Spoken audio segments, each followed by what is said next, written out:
as we move to some fan-submitted questions presented by Xfinity. The first one is, does Oregon have the toughest path to the championship? This was something that I brought up. The Yeah. second part of that, is there any chance to an all Big Ten championship matchup? Let's start with the path that they've got in front of them, Yeah. I mean, and that's just the luck of the draw, right? I mean, or unluck.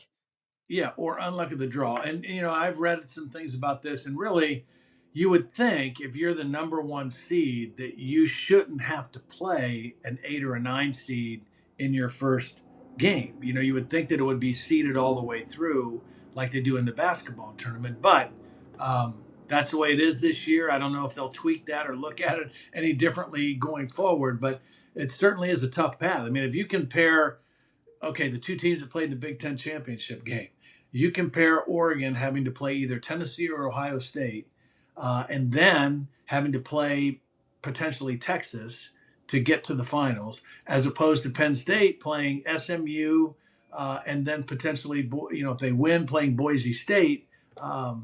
It's a much different path, and so it's a very difficult path for the number one team. But again, once you get to this point, every game is going to be a challenge. Every game that I don't know that we'll see many blowouts in these college football playoff games. It's what makes it fun. And you mentioned the NCAA basketball tournament. The best part about it is there's upsets and there's Yep. weird things that happen. But at the same time, most of the time, one of the best teams is the last one standing. And I think that's what we're going to see here as well. So, As far as the question of an all Big Ten, I think there is a possibility, and I think we could see, or I think Oregon's going to make it to the finals.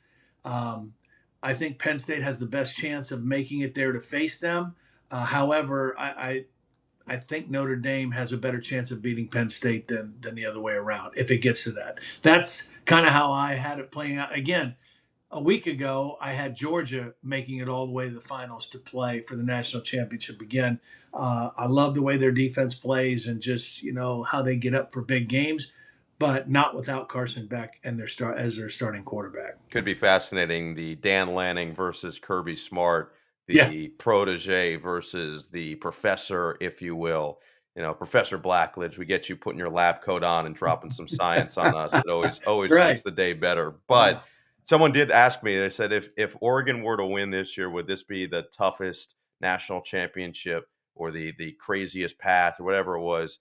I don't think you can say that, yes or no. It's going to be one of them. But I remember that LSU, Joe Burrow team, all the teams they had to play. It was a murderer's row of their Yeah. schedule, and they went undefeated. It would be the first time a team, I believe, went 16-0, though, en route Yeah. to a national championship. So we'll see what they have in store.